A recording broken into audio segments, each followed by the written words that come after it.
ছাত্ৰ-ছাত্ৰীসকল স্বাগতম জনাইছো আমাৰ ইউটিউব চেনেল এক্সাম গুৰু আছামিজলৈ। গতিকে ছাত্ৰ-ছাত্ৰীসকল আজি তোমালোকৰ লগত আলোচনা কৰিম একদম অন্তিমবাৰৰ বাবে কিছুমান MCQ, একদম লাষ্ট টাইমৰ বাবে কিছুমান MCQ আৰু এই MCQ সমূহ তোমালোকৰ মেট্ৰিক ফাইনেল 2024ত কালিৰ যিটো পৰীক্ষা আছে এই পৰীক্ষাত খুবেই কমন পৰিব। গতিকে ছাত্ৰ-ছাত্ৰীসকল ভিডিঅ'টো প্ৰথমৰ পৰা একদম শেষলৈকে ভিডিঅ'টো চাই থাকা।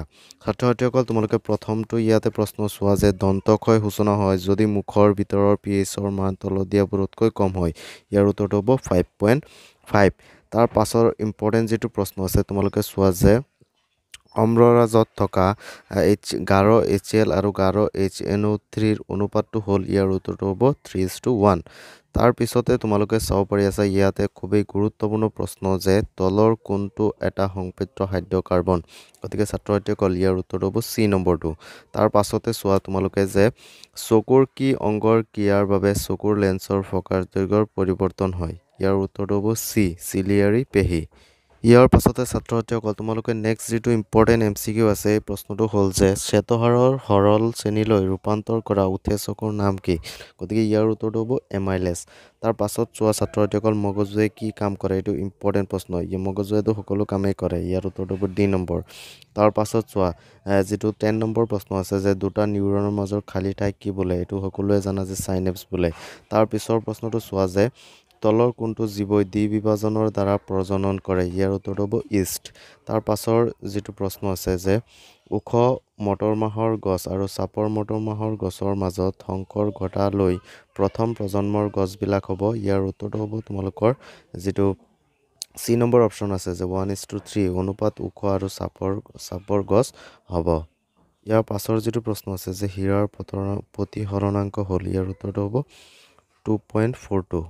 তাৰ পাছৰ প্ৰশ্নটো চোৱা ছাত্ৰ-ছাত্ৰীসকল যে বৈদ্যুতিক প্ৰবাহ উৎপন্ন কৰা সঁজুলিক কি বোলা হয়। ছাত্ৰ-ছাত্ৰীসকল ইয়াৰ উত্তৰটো A নম্বৰ জেনেৰেটৰ বোলা হয়।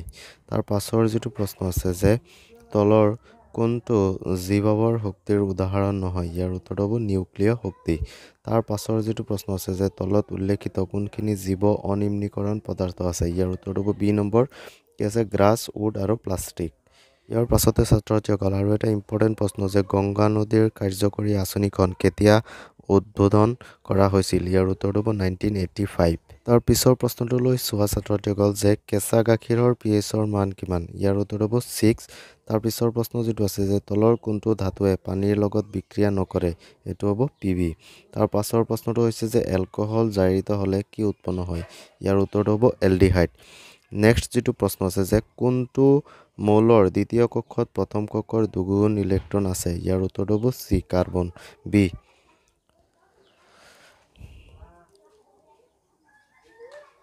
তাৰ পাছৰ যিটো প্ৰশ্ন আছে যে পাইৰুভেট অণু ভাঙি কাৰ্বন ডাই অক্সাইড, পানী আৰু শক্তি উৎপন্ন হয়।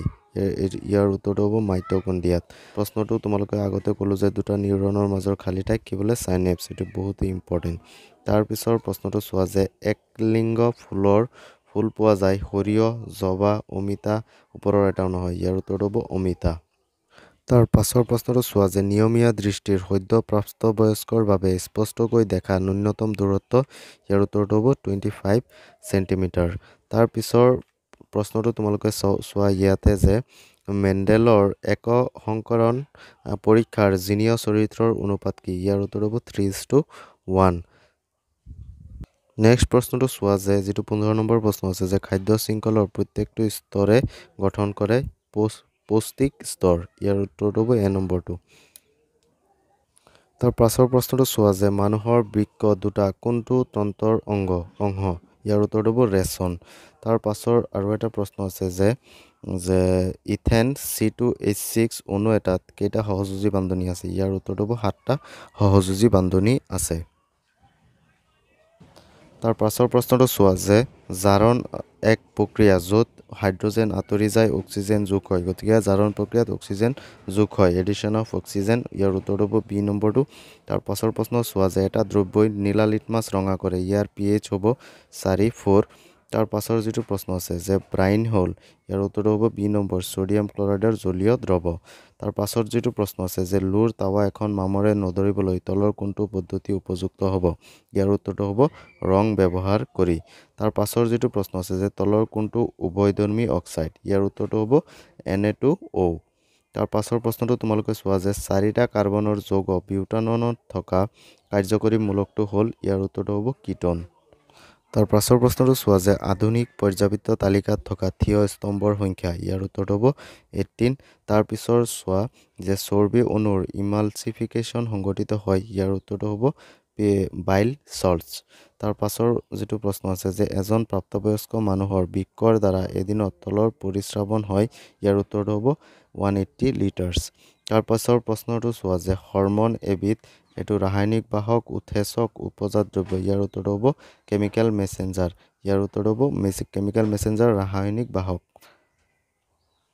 তাৰ পাছৰ ইম্পৰ্টেন্ট প্ৰশ্নটো চোৱা যে এটা পুৰুষ শিশু নিৰ্ণয় কৰিব পাৰি কিবা কাৰণত শিশুটো পুৰুষ হ'ব পাৰে এটো অপচনটো হ'বই নোৱাৰে তাৰ পাছৰ প্ৰশ্নটো চোৱা জনন কোষৰ কোষ পৰহে লিংগ নিৰ্ধাৰণ কৰিব তাৰ পাছৰ যোজক কক্ষত থকা এক্স ক্ৰমোজোমে তাৰ পিছৰ যেটো অপচন আছে ডি নম্বৰ এটো হ'ব ইয়াৰ উত্তৰ যে যোজন কোষত থকা ওয়াই ক্ৰমোজোমে নিৰ্ধাৰণ কৰিব যে পুৰুষ সন্তান হ'ব নে নাই তাৰ পাছৰ প্ৰশ্নটো হ'ল যে প্ৰাকৃতিক গেছৰ প্ৰধান উপাদান হৈছে ইয়াৰ উত্তৰটো হ'ব মিথেন তাৰ প্ৰশ্নটো তোমালোকে তাৰ পিছৰ প্ৰশ্নটো ছাত্ৰছাত্ৰীসকল তোমালোকে চোৱা যে উদ্ভিদৰ দেহত জাইলেমৰ কাম হ'ল ইয়াৰ উত্তৰটো হ'ব পানীৰ পৰিবহন কৰা তাৰ পিছৰ প্ৰশ্নটো চোৱা যে হাইড্ৰাৰ প্ৰজনন প্ৰক্ৰিয়া হ'ল ইয়াৰ উত্তৰটো হ'ব তোমালোকে যেটো 3 নম্বৰ অপচন আছে যে মুকুলোদ্গম এটো হ'ব ইয়াৰ উত্তৰ তাৰ পাছত আৰু এটা প্ৰশ্ন তোমালোকে চোৱা যে তলৰ কোনটো ৰোগ আয়োডিনৰ অভাৱত হয় ইয়াৰ উত্তৰটো হ'ব গৰল